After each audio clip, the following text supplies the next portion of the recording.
અંતરિયાળ આલિયાબેટમાં 139 પરિવારોના 254 મતદારો લોકશાહીના ધબકારને જીવંત રાખશે।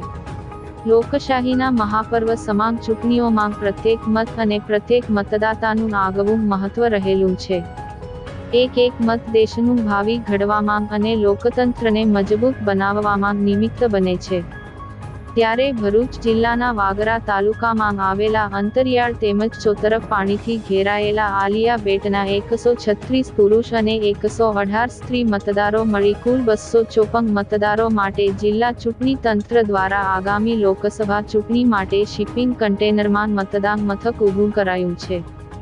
અરબી સમુદ્ર અને નર્મદા મૈયાના સંગમ સ્થાને આવેલા આલિયાબેટના મતદારો માટે ગત વિધાનસભા ચૂંટણી બાદ ફરી એકવાર વિશેષ વ્યવસ્થા કરાશે, જેના કારણે મતદારો ઘર આંગણે જ પવિત્ર મતાધિકારનો ઉપયોગ કરી શકશે।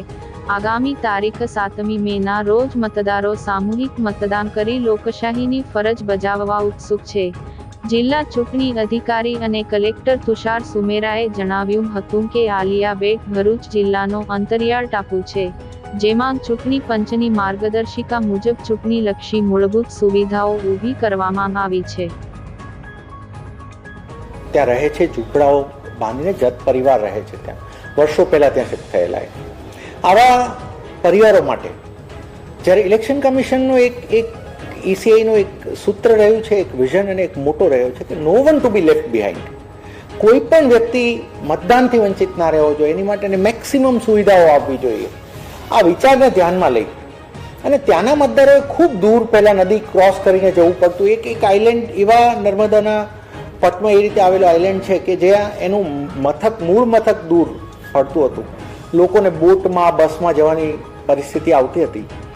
અમને ખૂબ ગર્વ અને આનંદ છે કે 2022ની ગુજરાત વિધાનસભાની સામાન્ય ચૂંટણીના સમયથી ત્યાં એક કન્ટેનરની અંદર એક બૂથ ઊભું કરી અને 254 લોકોને જ્યાં રહે છે ત્યાં જ તેમને વોટિંગની સુવિધા પૂરી પાડવાનો એક પ્રયાસ થયો।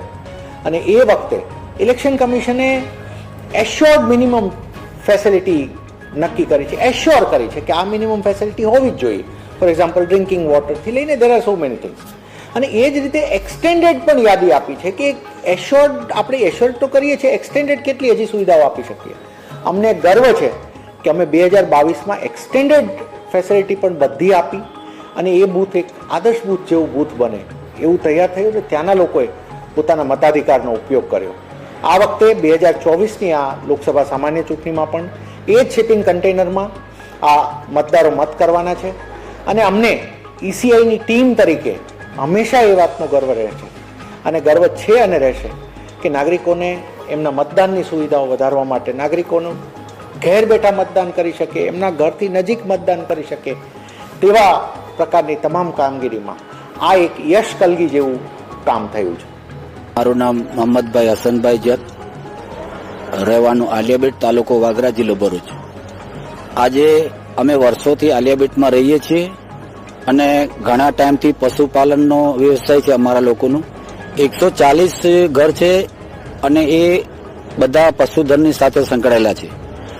હવે આલિયાબેટ પર વર્ષોથી રહેતા પણ આલિયાબેટ એક એવો અંતરિયાળ વિસ્તાર હતો જેથી કરીને અમારે મતદાન કરવા પણ નદી પાર એટલે કે વાગરા તાલુકાનો કલાદરા ગ્રામ પંચાયત છે ત્યાં જવાનું પડતું હતું।